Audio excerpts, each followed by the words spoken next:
Tak, barchaga Tech Profit do'stlar, sizlar bilan Forecast Bayazizov va bugunda tillani holatini ko'rib chiqamiz. Bugun bizlarda juda ham chiroyli sonlar. Soatimiz 5 bo'libdi O'zbekiston vaqti bilan va 5-iyun bizada. Tillada nima qilishimiz mumkin? Avvalambor biz 8-maydagi ideya bo'yicha ko'rib chiqadigan bo'lsak, bizada qanaqa holatlar bo'ldi o'zi? Tak, ovoz yaxshimi? Ko'rib olsak, tak, normalniy. Tak, ko'rib chiqadigan bo'lsak, bizda 8-mayda 3362 zonadan narx harakati selga ketishini va ushbu zonalarga tushishini analiz qilgan edik. Bu videoni ham ko'rsanglar bo'ladi. Opisaniyada qoldiraman.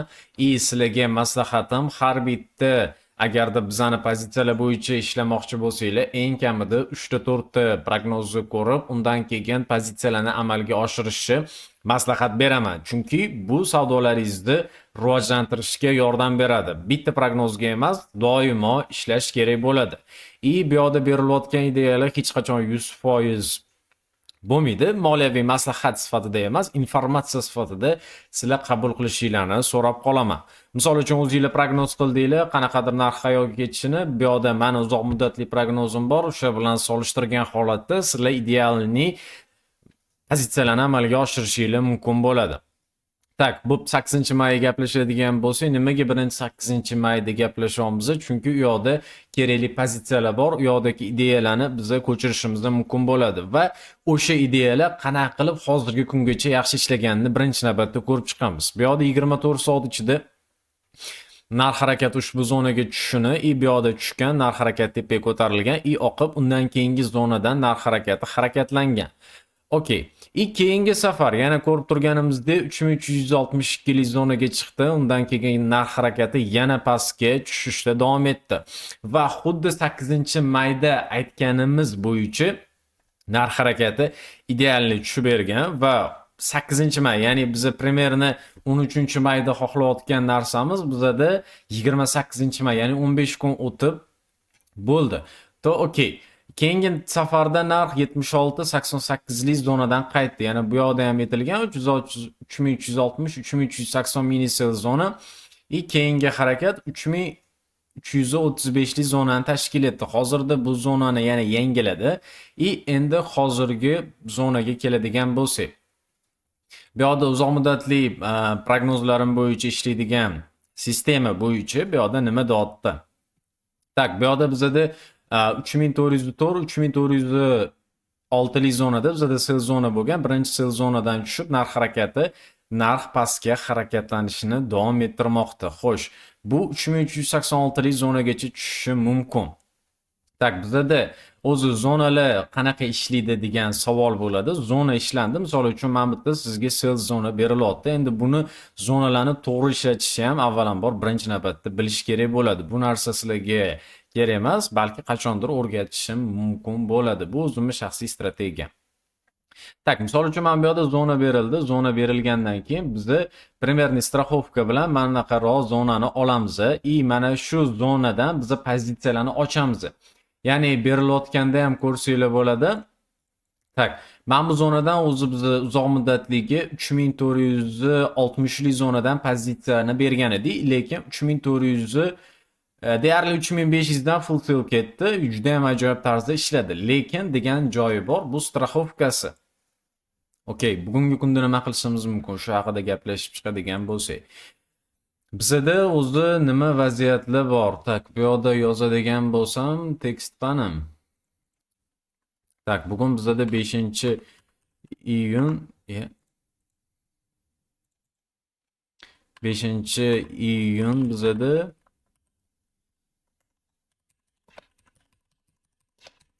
nima qilishimiz mumkin? Okey. Biz nima qilishimiz mumkin? Tak, bizda o'zi tillarning holati nima qilmoqchi? O'sha haqida birinchi gaplashadigan bo'lsak, bizda 240 minutga qo'yib olsam.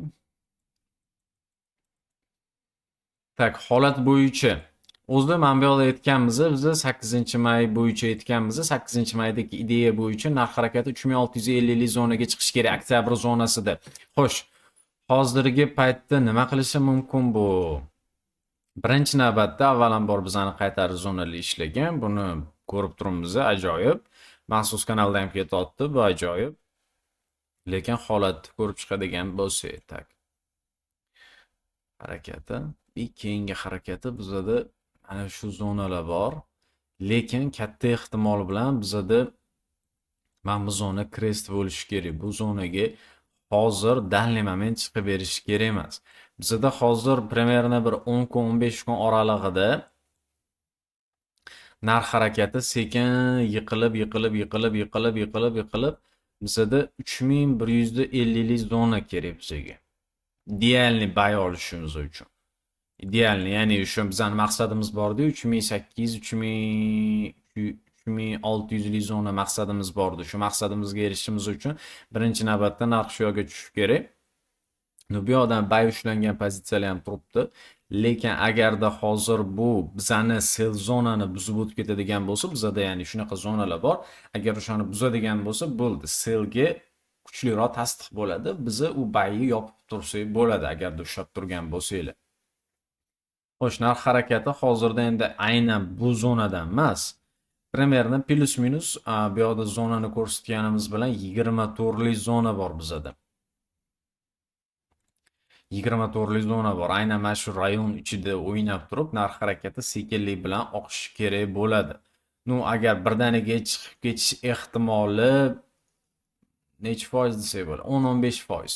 20-30% savol shu prognoz rubrikasi bo'yicha bizada narx harakati pastga tushishi kerak. Imенно mana shu buy zonalar orqali bu mana bu zonadan tortilmagan, bu o'zim analizim. Bu yoqda bahona bor. Bahona bo'yicha bizada bu buy zonani tashkil etadi.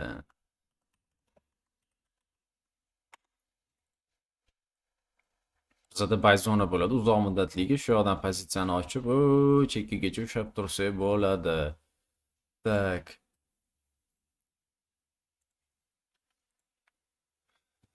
Tak, bizada qancha bo'ladi agar 3650 gacha ushlab tursak?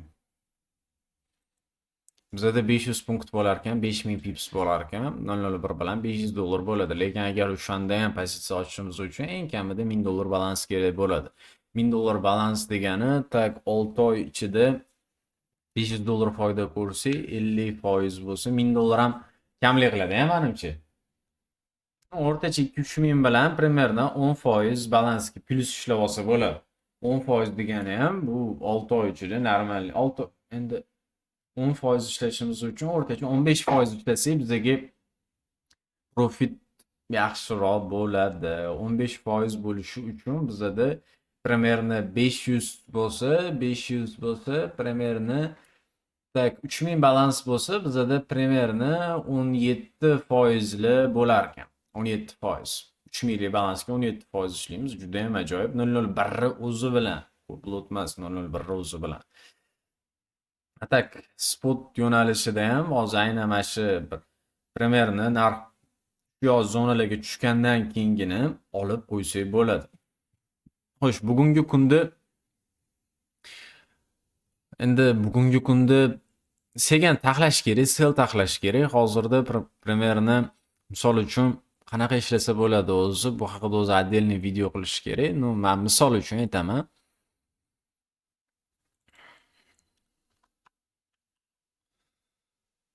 Hali Windowsga o'rganganim yo'q. Windows Mac'dan ko'ra Windows qanaqadir konfiguratsiyasi bilan to'g'rilasa bo'ladi. Misol uchun bizada 1000 dollar balans bor deylik. Biza sell kutmoqchimiz deylik. Tak, bizada noqib qo'yamiz misol uchun. Kelgan tekst. Bizada nechili zonadan kirishimiz mumkin? Misol uchun 3400 dan biza bitta 001 pozitsiyaga kirdik. Biza 3420 dan 001 pozitsiyaga kirdik. Force major situatsiya. 3440 dan biza 001 kirdik. Tak, bu yoqda biza qancha foyda ko'ramiz? Endi agar bu narx bizada misol uchun deylik, bizada 3150 bo'lsa 3200 gacha tushdi deylik. Hammasida qo'ysak, bundoq qilsak, xullasda bundoq qilamiz. Delete, delete, delete. Xo'sh, bundoq qilamiz, bundoq qilamiz, bundoq qilamiz. Bu yoqda bizada qancha foyda olib keladi? Bu bizada 200 dollar foyda olib keladi. 200 dollar foyda olib keladi. Bu bizada 220 dollar foyda olib keladi. 220 dollar foyda olib keladi. Bu bizada 240 dollar foyda olib keladi. 1000 dollarlik shotga sal kattaroq risk bo'lib ketar ekan lekin. 0.03 bo'ldi deylik. Bizada общий shotda примерно 3440 lik zonada bizada bu 40 dollar minus olib keladi, bu 20 dollar minus olib keladi, ana 0 bo'ladi. 60 dollar minus olib keladi. 60 dollar minus olib keldi deylik. Bizada 3440 lik zona bo'lsin. Mayli. 3440 lik zona bo'lsin. Bu yoqda bizani minusimizni minus 60 dollar bo'lsin deylik. Minus 60 dollar bo'lsin deylik. Bizani shot sleeve bo'lishi uchun bizada hozir примерно tak, bizada 940 dollar qoldi. 940 dollar bo'lamiz 3 ga 313. 313 bo'lsa tak plusdan 3440 3750 da sleeve bo'lamiz. 3450 da 3753 da.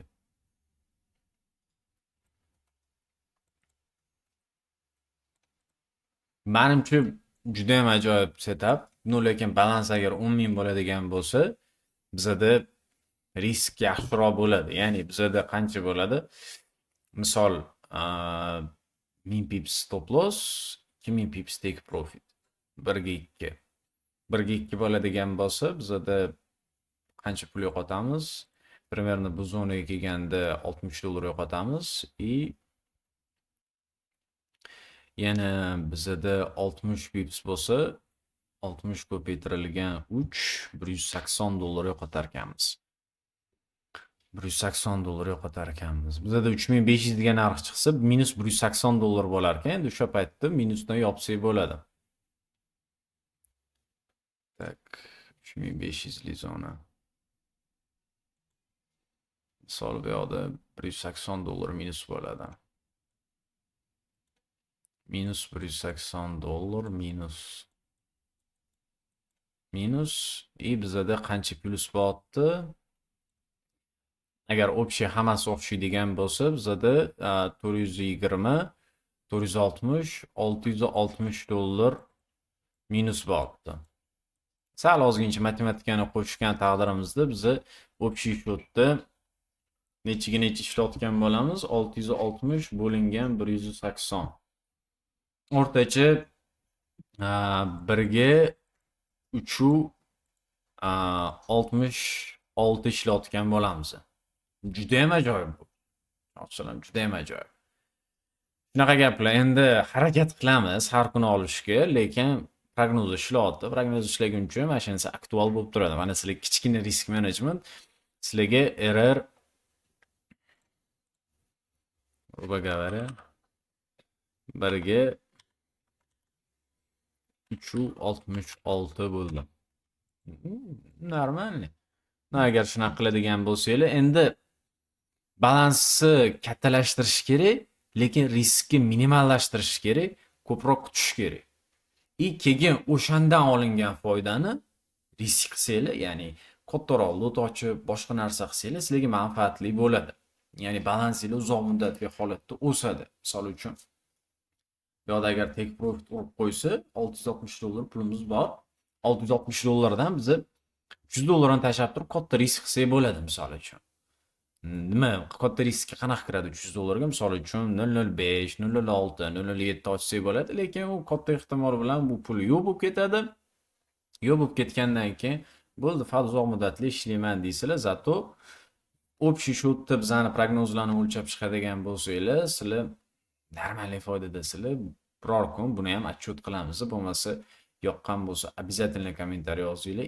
Qanaqa usulda analiz qilishimiz sizlarga yaxshi bo'lishini ham yozib ketsanglar, biz bundan xursand bo'lamiz. Bo'lmasa ko'rishguncha do'stlar.